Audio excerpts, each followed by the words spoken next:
Hi, I'm Elliot Brinkman, Executive Director of Prairie Rivers Network. First and foremost, I want to take this opportunity to thank you, our members and supporters. Every time I say we did this or we accomplished that, I want you to understand that the we here absolutely includes you. Our organization is made up of many different parts, all working together to keep alive our mission to protect water, heal land, and inspire change. Our amazing staff works on these problems every day. Our board puts in a tremendous amount of time and energy to oversee and guide this organization. And you, our members and supporters, play a critical, life-sustaining role. We say it again and again, we couldn't do this without you, because it's a fundamental truth. You provide us the financial, moral, and sometimes vocal support we need to move the needle and make the world a little bit better. This work is difficult. It can be easy to get discouraged, to feel pessimistic about the state of the world and all the problems we face. But do you know what one of my favorite parts of this job is? Something that always brings me new perspective and hope? It's when I pick up the phone and have a conversation with one of you. The confidence and faith you put into us, it's humbling, it's thrilling. It makes me want to double down on our efforts to fulfill our mission to build healthier communities and create a healthier environment for us all. I truly love talking to and seeing all of you, which is why earlier this year we were so excited to be planning an in-person annual dinner at Allerton Park. We wanted it to be a reunion, a much-needed celebration after a difficult couple years. But obviously that didn't happen. With the ongoing pandemic and the dramatic rise in cases, we decided it was best to postpone our in-person annual dinner once again. All of our work aims to support the health of living communities. And with that in mind, we couldn't ask hundreds of people to gather. Our highest priority is protecting our staff and our members. And as right as that decision feels, it's terribly disappointing.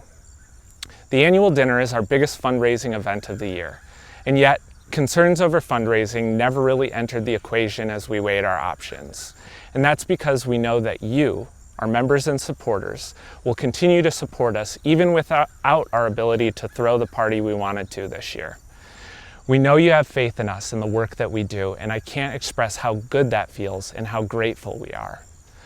Just because we can't be together in person this fall doesn't mean we can't celebrate our victories and share our stories. In place of the dinner, we're going to be communicating with all of you over the next few months as part of our season of giving.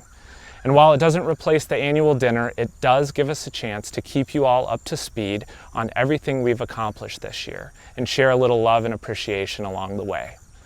So, to kick this off, I want to introduce Prairie Rivers Network staff member Amanda Pankau. Amanda was one of our staff members who was instrumental in the passage of new landmark legislation to address climate change and support Illinois communities most in need. She worked tirelessly to organize communities to build support and ensure their voices were heard in the development of the bill. I'm so proud of what she and other staff members have accomplished. And as I said before, this is an accomplishment that is shared with all of you. Hello, I'm Amanda Pankau, Energy Campaign Coordinator at Prairie Rivers Network. It is a real privilege to work for and on behalf of this organization on issues of energy and climate change. As an ecologist, a mother, and a nearly lifelong resident of Illinois, I believe in this organization and the work we do. How we respond to climate change is going to define our generation and determine the state of the world that future generations inherit. We are already witnessing climate change's impacts. Unprecedented forest fires, floods, droughts, the migration of peoples out of areas that are increasingly difficult to inhabit.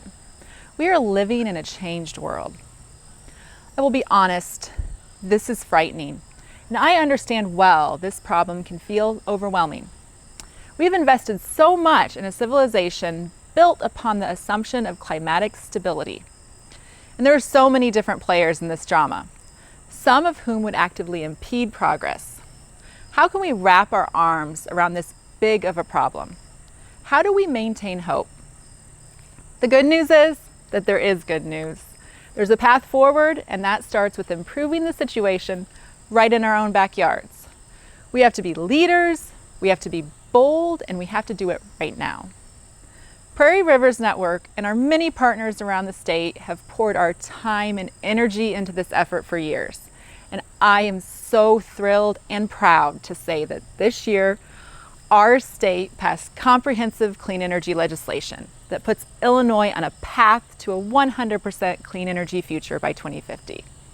And just as important, we're going to achieve this goal while protecting and uplifting workers and vulnerable communities. With this new legislation, Illinois is now at the forefront of the clean energy revolution. We have planted a flag. The old, dirty energy businesses cannot be maintained if we want to thrive. We are leading, we are showing the way for other states, other nations. And of course, we can and must do more here at home in Illinois too. This new law, as great of a victory as it is, must be accompanied by implementation, including oversight and coordination with state agencies and education for people and communities. Prairie Rivers Network is committed to that work in Illinois and also to turning those state victories on climate into action at the federal level as well.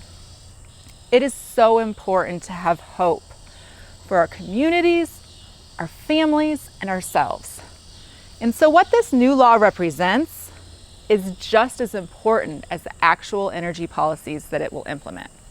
It represents hope. We can do this, we can bridge our divides, we can have nice things. We are so incredibly proud of what we've accomplished here. And part of that pride is born out of an acknowledgement of how high the stakes are. It will take work, unwavering dedication, but we can change the world for the better. I want to echo Elliot's statement about our unity of purpose as Prairie Rivers Network. When I say we, I mean all of us, including and especially you, our members and supporters. Your support, financial donations, petition signatures, letters to the editor, visits to elected officials, showing up at rallies. It's what got the job done. It is good and right to take a moment to acknowledge that victory and enjoy it. But we've also got to get back to work. And so we are asking you today to give. We continue to need your financial support. You share in this year's clean energy victory, just as you will share in the next one. We know you understand how important this is, and we thank you for all you've done to help get us here. Let's keep that momentum going. Please visit our website, prairierivers.org/donate, and contribute to this work. Thank you again.